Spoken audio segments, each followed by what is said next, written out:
Aqui no canal a gente fala muito sobre dicas de carreira e como organizar melhor o seu tempo. Então, no vídeo de hoje, a gente resolveu trazer um assunto que vai te ajudar nas duas coisas. E aí, você aí, conhece o diagrama de Ishikawa? Ele também é conhecido como diagrama espinha de peixe. E ele é uma ferramenta de qualidade bem aquecida no mercado. Eu sou a Lorena do Na Prática e hoje eu vou te ensinar como esse método pode vir e facilitar a sua vida. Vem comigo!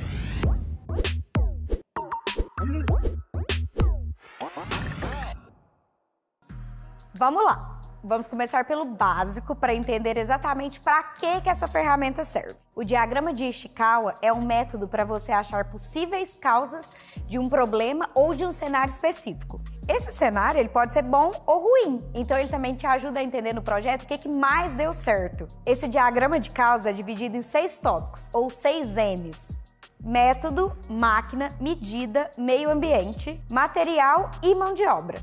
Pode parecer muita informação assim logo de cara, mas calma aí que a gente vai explicar cada um desses itens. E para ficar um pouco mais claro, eu vou falar uma situação hipotética aqui. Imagina que um ônibus de uma empresa superaqueceu na estrada. Tá imaginando? Eu tô, hein? Ele é azul, inclusive. Agora, então a gente vai passar por cada um dos M's que eu citei para a gente entender as possíveis causas desse problema. Então, começando pelo método. Aqui, todas as causas que a gente vai analisar vão ser relacionadas com como foi feito aquilo. Isso quer dizer técnicas usadas, regras estipuladas e como você conduziu cada uma das etapas. E por aí vai. No caso do ônibus, por exemplo, a gente pode pensar em como a manutenção era feita, com que prazo, em qual lugar. E também não podemos esquecer de como o motorista estava dirigindo. Para a medida, você vai precisar pensar a forma que você avalia seus processos tanto no fim quanto ao longo do processo. Pensando, por exemplo, se você usa dados incorretos para fazer as suas análises, elas não vão ser tão confiáveis assim. Outra coisa, se você não domina a ferramenta que você usa para análise de dados, tem uma chance também aí de errar. Nisso, você pode chegar a uma conclusão, por exemplo, de que o resultado que você achava que era ruim é bom e vice-versa. No nosso ônibus, por exemplo, a gente pode pensar sobre o sensor de temperatura. Ele pode ter quebrado ou, por exemplo, não está medindo certo e isso confunde o motorista. Em terceiro lugar, a gente vai avaliar sobre a máquina. O nome pode parecer meio estranho, mas vamos pensar que aqui você vai avaliar as suas ferramentas. Ou seja, no caso do ônibus, você olharia para o ônibus em si. Existe algum problema nele? Na própria manutenção, por exemplo, a gente pode ter deixado de olhar uma peça que estava quebrada ou o ônibus também ter estragado no meio do caminho. Em seguida, a gente parte para o meio ambiente. A ideia aqui é a gente olhar tudo que está ao redor e que pode afetar no resultado final. Essa parte é bem intuitiva, então a gente pode pensar, por exemplo, que o ônibus passou na estrada por um trecho que estava bem quente o asfalto, o que obviamente aumenta a temperatura do veículo, né? Mas isso é só a superfície dele. Mas a análise do meio ambiente também relaciona como o meio ambiente afeta as pessoas. Por exemplo, a sede da empresa é um lugar confortável, arejado ou é muito quente? Porque isso pode afetar, por exemplo, o humor do motorista, a atenção com ele em dirigir e por aí vai.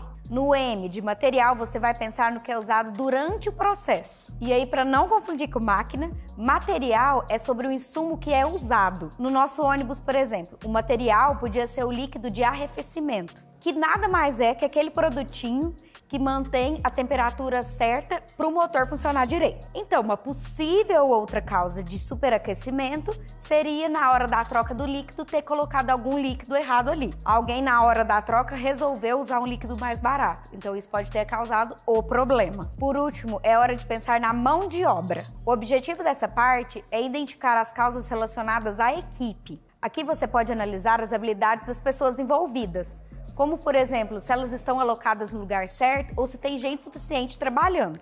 O nosso motorista também, ele pode ser uma pessoa menos experiente do que a gente pensava, ou é a primeira vez dele fazendo aquela rota especificamente. E a equipe de manutenção também pode ser avaliada. Quem sabe eles reduziram o número de funcionários e por aí vai.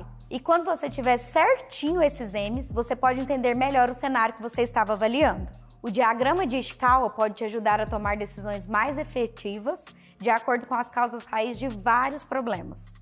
Nesse exemplo que a gente deu do ônibus, a equipe pode decidir trocar o motorista por um mais experiente, Então, mexeria na mão de obra. Mas também podem investir num líquido de melhor qualidade. Isso mexeria no material. E daria também até para mudar a rota, colocando em lugares que não fossem tão quentes. Isso a gente mudaria o meio ambiente. São muitas opções, mas o importante é que essa ferramenta te ajuda a escolher a opção mais certeira para cada caso específico. E com isso a gente vai encerrando mais um vídeo por aqui. Eu espero que essa ferramenta te ajude no dia a dia do seu trabalho. E se ficou